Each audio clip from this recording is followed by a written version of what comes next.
Hi there, everyone. Alexia here, and I'm with my lovely co-host, Myra Mejia.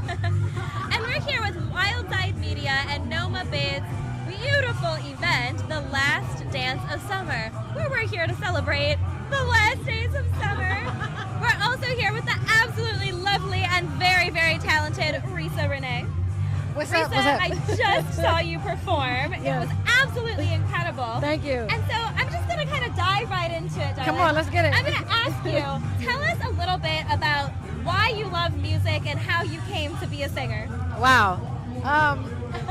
The Dep Star, ultimately it became an outlet for me and a medium for me in a space where I wasn't the best communicator in regards to a lot of times it would come out aggressive or just not received in the same manner.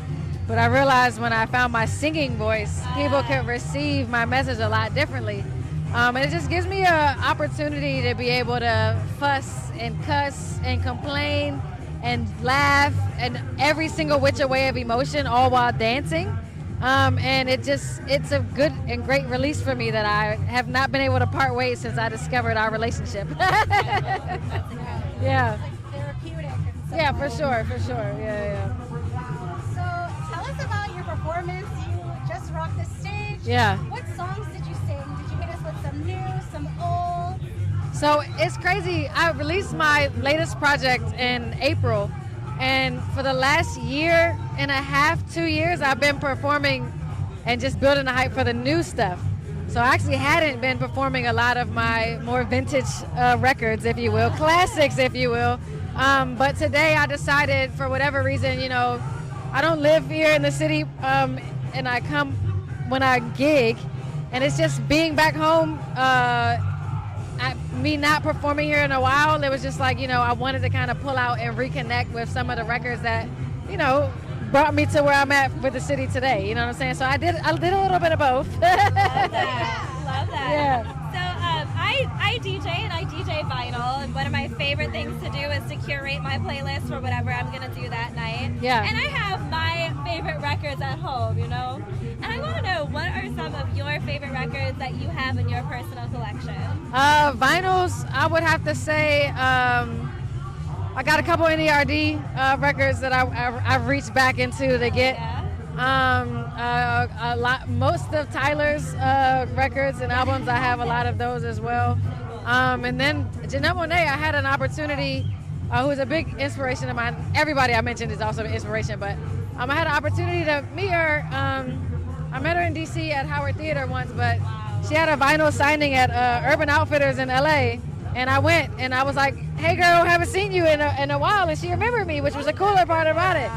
So she personally signed her last album for me, and that is definitely like a special because she wrote my name out and everything like that. So that is my most prized possession. And then I have a Kanye vinyl as well. I actually have them all artistically hung up in my apartment, but I printed out these huge 400 by 400, I believe, printouts. They look like a holographic card, but it's like a medal of my last record. Oh, so that's above the collection. It's really dope. Yeah. Absolutely amazing. Yeah. So tell me about your personal style. Yeah. How would you describe your personal style? Well, I talked about it today.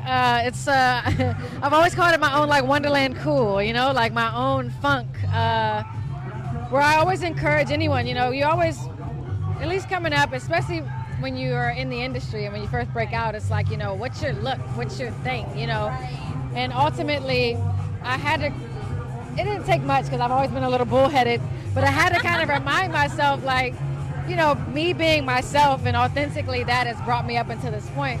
But anytime you have a gig or big stage, if you will, it's like, what would I wear? You know what I'm saying? But every time I just kind of lean in on the comfort of just being myself naturally, and that's kind of what you guys have been seeing and will continue to see. Amazing. I like it. Thank you. You look absolutely incredible today. Thank you so much. Thank you. The natural hair is popping. Oh, you knew. Really good. Thank you so much. Myra and I host a podcast for Wildside called Stitch Narratives. And essentially what we talk about is the intersection of fashion and identity. Yes. And so you touched upon being yourself. Yes. What pieces of your identity do you bring into your closet or your aesthetic? What pieces of your identity, and who are some of your inspirations that have helped with that? For sure. I would say the most important thing for me has always been comfort. Yeah. I would also say I am a colorful girly, is what I say.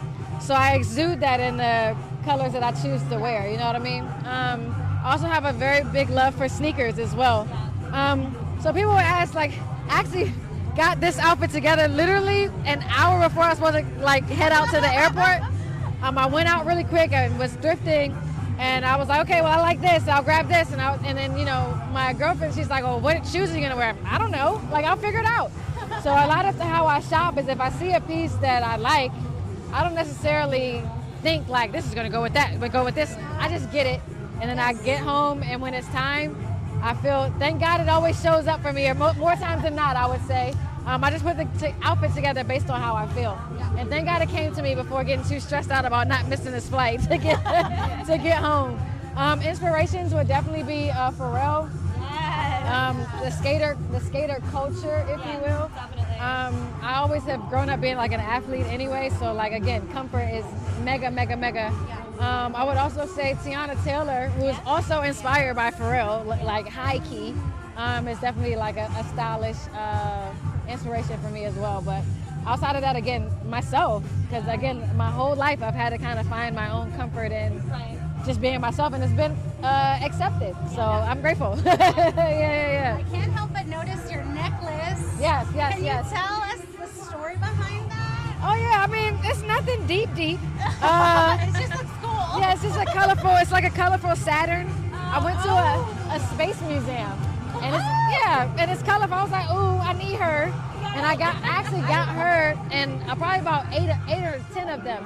And when I had my listening session last year in DC, I gave them all out to my team. So everybody on my team has a matching necklace. I call them my Reesa fella chains. Oh, I love that. That's so and then the ring is crystal. I want to say a citrine. Citrine, sure. It's a ring, but I lose rings. So I lost one, and I got another one made, and I was like, girl, put it on a necklace so you don't lose it. So that's that, yeah. Yeah. So we were talking about, finding yourself, and I can't help but notice your absolutely gorgeous hair. Thanks. Mine is straightened today, but Myra and I both have curls and have talked a little bit about that journey. So have you always worn your hair natural, and what was the process of like becoming comfortable with that? So my hair journey naturally, I guess. I mean, yes, I've always been natural. But I was a kid with very thick hair. I didn't know how to deal with it, you know what I mean? Tender-headed, but not, sitting in the chair while my mama does my hair. But when I turned 13, my girl gave me the comb and the brush and was like, good luck, girlie. And I'm like, what am I supposed to do? So, that became my era of ponytails every day because I don't know what else to do. So then as I graduated from high school, I wanted my hair to be straight like the rest of the girls. And so naturally I thought you need a relaxer to do things like that. Although my hairdresser would tell me all the time, girl, you don't need a relaxer. I didn't know. And we all came to find out the majority of us don't need a relaxer, but that was an era as well. It was a time. And so I used to do the pressing combs in a jar to help my hair be manageable. Once prom came around, I got my girl who knew how to do hair, was a cute girly girl, to like do my hair for me, and it was like straighter, and I was like, So I went away to school and college, and I don't let nobody touch my hair, but I couldn't get home. So my homegirl's hairdresser put a real relaxer in my hair, girl. Oh, no, yeah. Y'all already know. You already know where I'm about to go. But the whole side of my hair, like right here, burned off. And so it looked like I had a shape up looking back on it now, but it was just right here. And that is when I vowed, one, nobody else is ever touching my hair. Right. And also, no more chemicals. Yeah, right. My high school guidance counselor used to always tell me I had a firecracker ponytail. Because basically, I realized now what I was trying to do was this. Yeah. So when I finally grew the relaxer out, I was like, yo, like, this is what I've been trying to do this whole time. And it's manageable now that I know what to do. And I've been natural since 2008. Never looked back. Wow. Absolutely beautiful. Absolutely. Yeah, yeah, yeah, yeah. So your music, Yes. what are some of the messages that you try to put into it? The biggest one, which I entitled my last album, is "Don't Be Broken Forever." Yeah. I think talking about, music being therapeutic for me, I think it's important that everyone, whatever their art form or their release is, it doesn't, it doesn't even have to be art, but the idea is to just use that and utilize it as a positive resource to help build yourself up.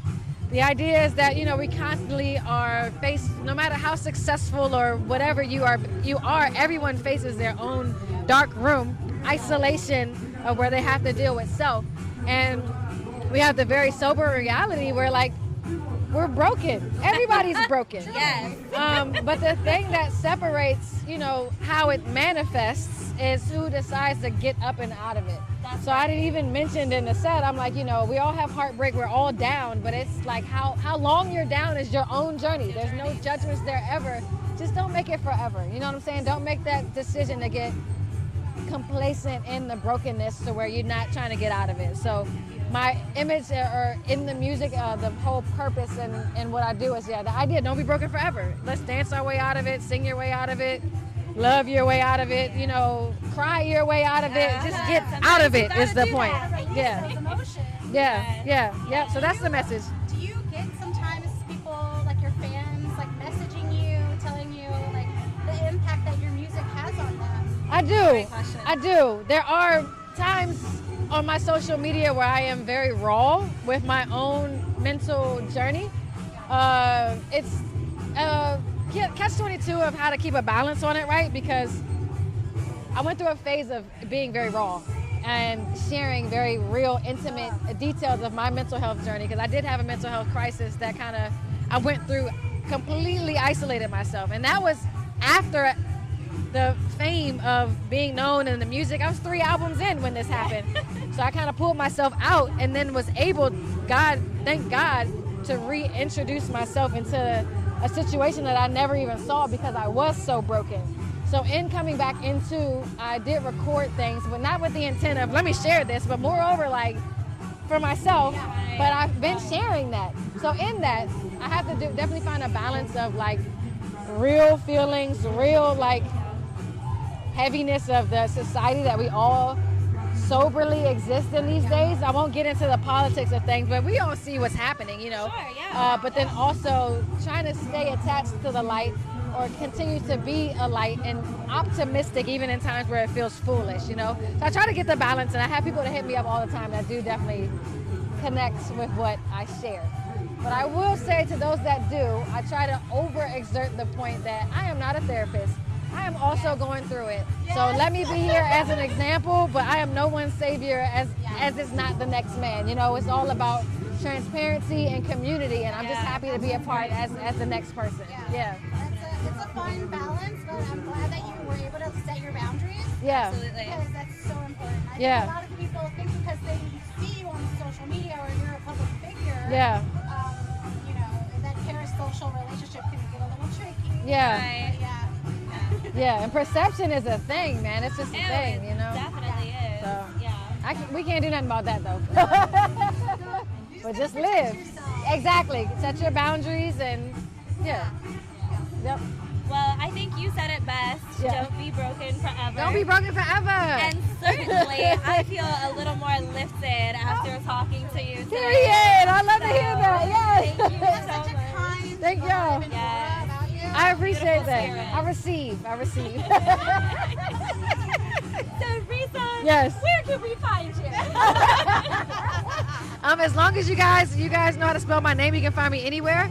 It is Reesa Renee, REESA RENEE, so REESARENEE. ReesaRenee.com, Instagram /Reesa Renee, Twitter Reesa Renee, everything Reesa Renee. Please go stream my music. If it resonates with you, enjoy it, share it. I am not up and coming, but I'm a homegrown artist, and it's so important that we really support our homegrown, and then even more important, support like-minded individuals that have a uplifting message for the community, because it's so important. And the things that are being amplified these days it doesn't necessarily feed the soul in a way and manner that music that does is not being amplified. So one person at a time. I appreciate every last one of y'all. If y'all are already hip, I appreciate y'all for your support. Thank you so much. And thank you guys so much for having me. Thank you, Reesa.